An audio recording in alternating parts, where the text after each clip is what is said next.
Welcome back, Alyssa Bajoli, Life Leadership Connection Coach. I am going to cheat on the Unlock Your Hidden Brain Power to give you a little bit of excerpt of The Mastery of Love.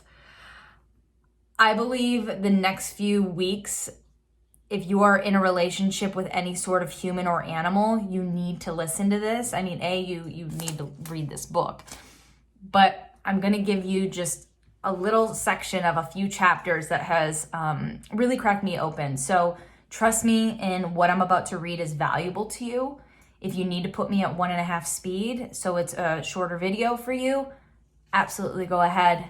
But here we go. This chapter was specifically called The Track of Love and the Track of Fear.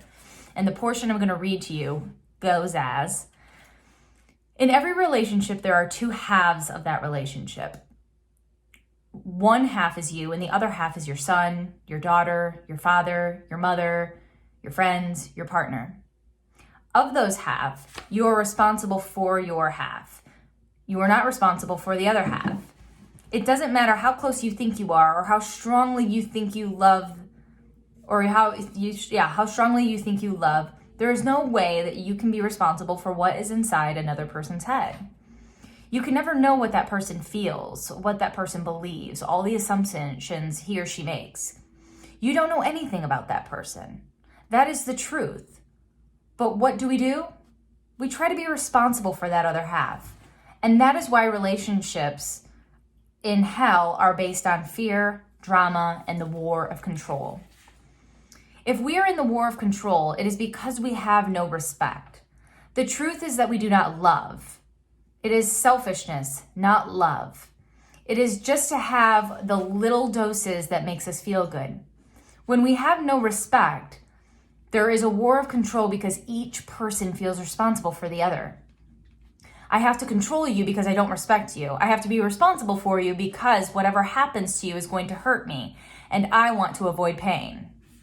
Then, if I see that you are not being responsible, I'm going to knock you down all the time and try to make you responsible, but responsible from my point of view. It doesn't mean that I am right. This is what happens when we come from a track of fear, because there is no respect. I act as though you are not enough or not intelligent enough to see what is good or bad for you.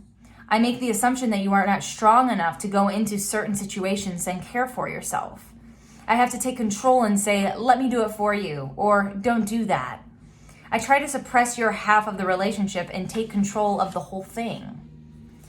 If I take control of the whole relationship, where is your part? It doesn't work. Within the other half, we can share, we enjoy, we can create the most wonderful dream together. But the other half always has its own dream, its own will, and will never and can never control that dream, no matter how hard we try. Then we have a choice. We can create conflict and a war of control, or we can become a playmate and a teammate. Playmates and team players play together, not against each other. If you are playing tennis, you have a partner, you are on a team. You never go against each other, never.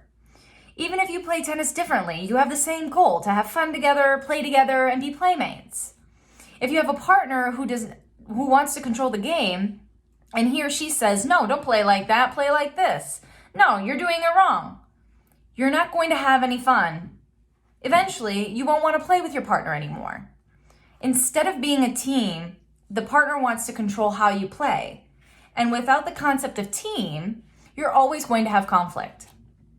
If you see your partnership, your romantic relationship as a team, everything will start to improve.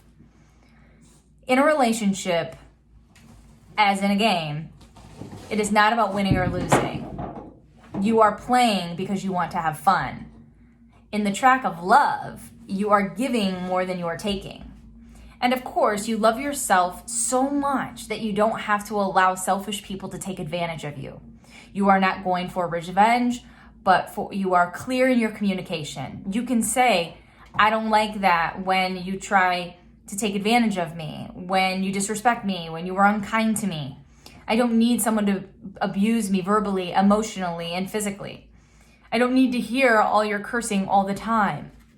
It is not that I am better than you. It is because I love you and I love beauty. I love to laugh. I love to have fun. I love to love. And it is not that I am selfish. I just don't need a big victim near me. It doesn't mean that I don't love you, but I cannot take responsibility for your dream.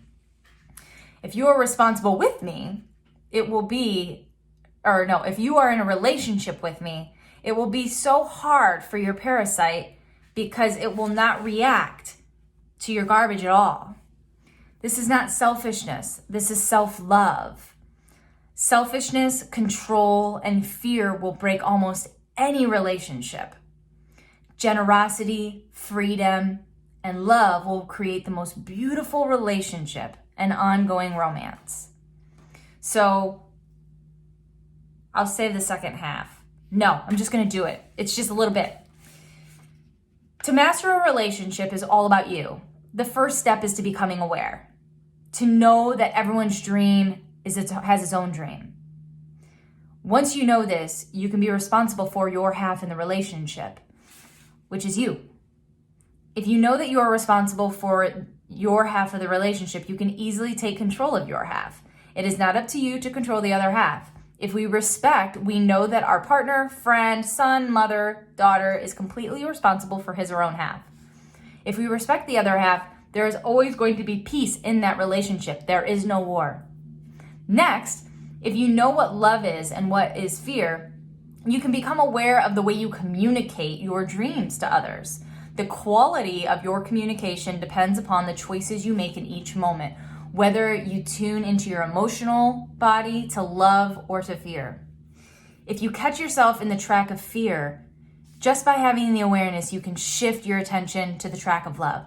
Just by seeing where you are, just by changing your attention, everything around you will change.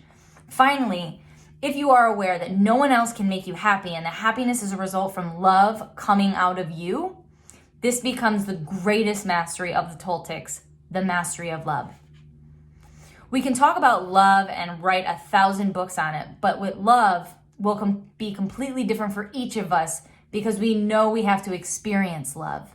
Love is not about the concepts. Love is about action. Love in action can only produce happiness.